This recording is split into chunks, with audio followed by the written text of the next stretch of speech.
নমস্কাৰ, নতুন এটা ভিডিঅ'ৰ সৈতে sWorldলৈ আপোনালোক সকলোকে জনাইছোঁ স্বাগতম। আশা কৰোঁ সকলো ভালে কুশলে আছে নিশ্চয়। যিহেতু sWorldৰ প্ৰায়খিনি দৰ্শকে আমাৰ এই বাঁহৰ বস্তুবোৰৰ সৈতে জড়িত ভিডিঅ'বোৰ চাই খুব বেছি ভাল পায়, সেইকাৰণে পলম হ'লেও আপোনালোকৰ কাৰণে এই ভিডিঅ'সমূহ প্ৰস্তুত কৰি আহি আছোঁ আৰু আগলৈ কৰি যাম। আশা কৰোঁ আপোনালোকে মৰম দি যাব। আমাৰ পুৰণা ঘৰখন ভঙাৰ পৰা ধৰি নতুন ঘৰখন সজালৈকে যিখিনি ভিডিঅ' দি থকা হৈছে, তাতে যিহেতু সকলোৰে অনুৰোধ আহি থাকে পিছৰ যিখিনি কাম সেইসমূহ চাবৰ কাৰণে, আৰু ষ্টেপ বাই ষ্টেপ যিটো কামসমূহ হৈ আছে, গতিকে অকণমান পলম হ'বই দিয়কচোন। যিহেতু আটাইখিনি কাম একেলগে কৰা সম্ভৱ নহয়, মই প্ৰতিটো ভিডিঅ'ত এই কথা কৈ আহিছোঁৱেই। যদিও অৱশ্যে তাৰ মাজতে বহুতে অনুৰোধ কৰি থাকে ভিডিঅ'সমূহ সোনকালে দিবৰ কাৰণে। কথাটো আগতেও কৈছোঁ, মানে যদিও আমাৰ পকা ঘৰ, কিন্তু প্ৰায়খিনি বস্তু বাঁহেৰে সজা হৈছে। গতিকে এইবাৰ নিশ্চয় একেবাৰে শেষৰটো বাঁহৰ কামো হ'ব পাৰে, যিহেতু এতিয়ালৈকে তেনেকৈ আৰু এতিয়া আইডিয়া হাতত হোৱা নাই। পিছলৈ নিশ্চয় আহিব পাৰে তেনেকুৱা ধৰণৰ আইডিয়া কিছুমান। সেয়েহে আপোনালোকৰ অপেক্ষাৰ অন্ত পেলাই আজি পুনৰ এটা খুব ধুনীয়া ভিডিঅ' লৈ আহিছোঁ। বৰ বেছি কথা নকওঁ আৰু ভিডিঅ'টো চালে বাকীখিনি আপোনালোকে গম পাবই যিহেতু। গতিকে ব'লক পোনে পোনে আমি ভিডিঅ'টোকে আৰম্ভ কৰোঁ। তো এয়া এনেকৈ মিহি মিহিকৈ প্ৰায় কেইবা মাহৰ আগতেই এই কামখিনি আৰম্ভ হৈ গৈছিলে, আৰু মই যিমান পাৰোঁ প্ৰথমৰ পৰাই আপোনালোকক দেখুৱাবৰ কাৰণে মিহি মিহিকৈ ভিডিঅ'বোৰ কৰি গৈছিলোঁ। ধৰিব পাৰিছে নিশ্চয়। মানে বাঁহৰ কামবোৰত বহুখিনি সময়ৰ প্ৰয়োজন হয়, যিহেতু কামখিনি একেলেঠাৰে কৰি থকা নহয়। আপোনালোকক আগতেও কৈছোঁ এই কথাটো। আৰু এই ৱালখনৰ কাৰণে বহুত বেছি কষ্ট কৰিব লগা হৈছিল, মানে চিলিংখনতকৈ ইয়াতে বেছি আচলতে কষ্ট হোৱা যেন হৈছে, কিয়নো ওপৰ ফালেও পকাৰ ৱাল, তলফালেও পকাৰ ৱাল, মাজতহে আচলতে এই বাঁহৰ কামখিনিৰ এই চিন্তাটো কৰা হৈছে। আৰু এই বাঁহৰ চিন্তাটো অৱশ্যে প্ৰথমৰ পৰা কৰা হোৱা নাছিলে, মানে ইয়াতে অকণমান বেলেগ এটা আইডিয়াহে কৰা হৈছিলে। যিহেতু আমাৰ চিলিংখন বাঁহৰে পৰিকল্পনা কৰা হৈছিলে, সেই গতিকে এই ৱালখনো বৰ্তমানৰ কাৰণেহে অৱশ্যে বাঁহৰে এই কামখিনি কৰি থকা হৈছে। পিছে পৰে অৱশ্যে আকৌ সলনি হ'ব পাৰে, যিহেতু আপোনালোকে জানেই আমাৰ ঘৰতে সৃষ্টিশীল মানুহ আছেই যিহেতু, গতিকে দেউতাই এইখিনি পিছে পৰে আকৌ সলনি কৰিব পাৰে। এইখিনিলৈকে চাই নিশ্চয় ধৰিব পাৰিছে বা বুজিব পাৰিছেই ৱালখনৰ মাজৰ অংশখিনি কিয়নো এনেকৈ থোৱা হৈছিলে, নহয় জানো? এতিয়া চাওঁ বলক কি কি কৌশল প্ৰয়োগ কৰি বা কেনেধৰণে এই ৱালখনত, মানে এখন পকাৰ ৱালত বাঁহৰ এই কামখিনি কৰা হৈছে। তো এয়া টিভিত হ'বৰ কাৰণে এনেকৈ এই কৌশলবিধ প্ৰয়োগ কৰা হৈছে। বিয়াৰিংটো তেনেকৈ পাতি এটা জ্বালাই কৰি অনা হৈছে, আৰু এনেকৈ বলটোতো পকাখনৰ সৈতে ফিক্স কৰি দিয়া হৈছে। যিসকলে এনেকুৱা কামসমূহৰ লগত জড়িত তেওঁলোকে ভালকৈ বুজি পাইছে নিশ্চয়, আৰু যিসকলে আগৰ পৰা ভিডিঅ' চাই থাকে তেওঁলোকে নিশ্চয় জানেই আমাৰ ঘৰত প্ৰায়বোৰ অলাগতিয়াল বস্তু পুনৰ ব্যৱহাৰ কৰা হয়। আৰু এই টিভিৰ বক্সটো নিশ্চয় প্ৰায়খিনিৰে চিনাকি যেন লাগিছে, নহয় জানো? যিহেতু এইটো আগৰ টিভিৰ বক্সটোৱে হয়, ইয়াতে এইবাৰ অলপ বেলেগ ধৰণে ফিটিং কৰা হৈছে। মানে আগতে টিভিটো এই বক্সটোৰ ভিতৰত সোমোৱাই এঠাইত থৈ দিয়া হৈছিল আৰু এফালৰ পৰাই চাব পাৰিছিলোঁ। এতিয়া ৱালখনৰ মাজতে দিয়া হৈছে টিভিটো, যাতে দুইটা ৰুমৰ পৰাই দুইফালে চাব পাৰি। যাৰ যেনি ইচ্ছা সেই ধৰণে টিভিটো ঘূৰাই দিলে চাব পাৰিব। তো এই ব্যতিক্ৰম সুবিধাখিনিৰ কাৰণে অৱশ্যে মাজৰ ৱালখন চিলেক্ট কৰা হৈছে, আৰু যিমান পাৰি হেভি কৰিবৰ কাৰণে এয়া ধৰিব পাৰিছে কিমান কৌশল প্ৰয়োগ কৰা হৈছে।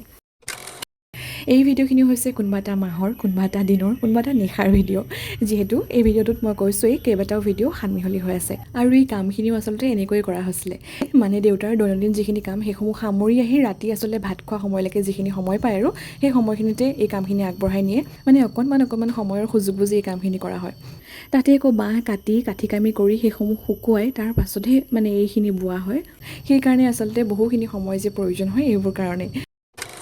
বাকী আপোনালোকে ধৰিব পাৰিছেই, প্ৰথমতে মূল চেপটো দি লোৱা হৈছিলে, তাৰ পাছতহে বাকীখিনি কাম আৰম্ভ হৈছিলে।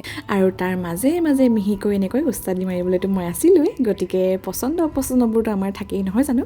তো এনেকৈ হাঁহি ধেমালিৰ মাজেৰে আৰু সকলোৰে অপচন্দবোৰ সামৰি পচন্দবোৰ সমিলমিল কৰি আচলতে আমাৰ এই কামখিনি সম্পূৰ্ণ হৈছিলেগৈ। ৰ'ব আপোনালোকে নিশ্চয় ভাবিছে মই কাল উস্তাদি মৰাতে ব্যস্ত। পিছে তেনেকুৱা নহয় দেই। এইফালে দেখিছে নহয়, এই কামখিনি কৰিবলৈ যিমানখিনি লাগনিৰ প্ৰয়োজন সেয়া হৈছোঁ মা আৰু মই।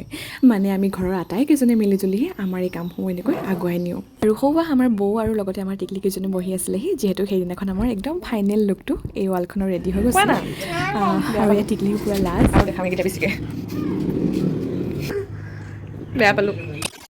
বাৰু আৰু পলম নকৰাকৈ এতিয়া আপোনালোককো দেখুৱাব লৈছোঁ আমাৰ এই বিশেষ ৱালখন, য'ত আছে দহু আঙুলিৰ নিপুণ পৰশ, লগতে হাড় ভঙা কষ্ট আৰু পৰিশ্ৰম, আৰু লগতে বিয়পি আছে নতুন চিন্তাশৈলী আৰু কিছু পৃথক কৌশল, নহয় জানো? আপোনালোকে ক'বচোন।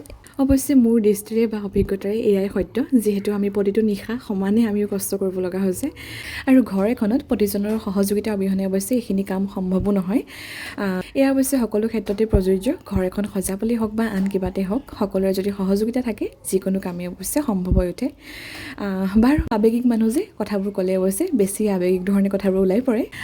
গতিকে আৱেগক সামৰিছোঁ আৰু বাকীখিনি আপোনালোকৰ মাজলৈ ঠেলি দিছোঁ, যাতে আপোনালোকে কমেণ্টত জনাই কেনেকুৱা পাইছে আমাৰ এই চিন্তা কৌশলবোৰ।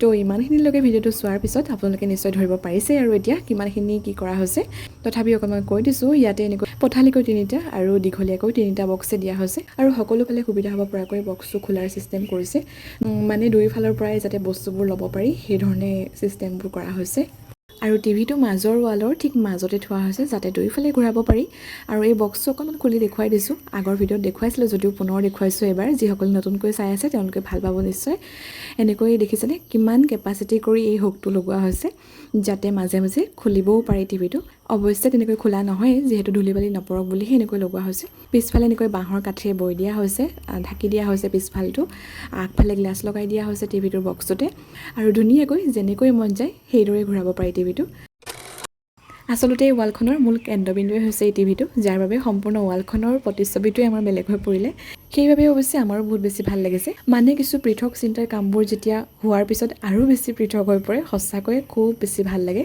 তো এয়া ধৰিব পাৰিছেই ইফালৰ ৰুমটোৰ পৰা দেখুৱাইছোঁ অকণমান যিহেতু কৈছিলোঁৱেই দুয়োফালৰ পৰা টিভিটো চাব পাৰি গতিকে যিমান পাৰোঁ আপোনালোককো সকলো ফালৰ পৰা দেখুৱাবলৈ চেষ্টা কৰিছোঁ আৰু ইয়াত টিভিটো অকণমান লগাই দিয়া হৈছে এতিয়া আৰু ইয়াৰ পিছফালটো অৱশ্যে মানে সিফালৰ পৰা এই বস্তুবোৰ নেদেখি এই ভিতৰৰ ৰুমটোৰ পৰাহে দেখা যায় অকণমান যিসমূহ তাঁৰ বা ৰিচিভাৰৰ যিখিনি বস্তু মানে ইয়াতে এনেকৈ থোৱা হৈছে সেইবাবে অৱশ্যে টিভিটোৰ ওপৰৰ এই কাঠিখিনি অকণমান বেকাকৈ বোৱা হৈছে যাতে এইটো ষ্টাইলো হৈ পৰে লগতে সুবিধাও হয় তাঁৰখিনি ঘূৰিবৰ কাৰণে তো এইখনেই হৈছে চিলিংখন য'ত নেকি আপোনালোকে বহুত বেছি মৰম দিছিলে গতিকে কোনোৱে যদি চোৱা নাই এই চিলিংখনৰ লিংকটো মই কমেণ্টত পিন কৰি দিম বাকী এয়া ৱালতো বাঁহ চিলিঙতো বাঁহ এই বাঁহৰ কামখিনি দেখি সকলোৱে খুব বেছি ভাল পায় আৰু তাৰে মাজৰ পৰা এটা কমেণ্ট খুব বেছিকৈ আহি থাকে যে আমাৰ ঘৰৰ এই বাঁহৰ কামখিনিত ৰং বোলাব লাগে মানে সকলোৰে সেইটোৱে অনুৰোধ বাঁহৰ এই কামখিনিত বিভিন্ন ধৰণৰ ৰঙেৰে ৰং বোলাই দিলে নিশ্চয় ভাল লাগিব বুলি কৈ আছে অৱশ্যে আমি এই ৰঙৰ প্ৰতি একেবাৰে আগ্ৰহী নহয় মানে বাঁহৰ যিটো প্ৰকৃত কালাৰ বা বাঁহৰ যিটো প্ৰকৃত নিজা সৌন্দৰ্য সেয়াই আচলতে বহুত গুণে ধুনীয়া বাকী আপোনালোকে ধৰিব পাৰিছেই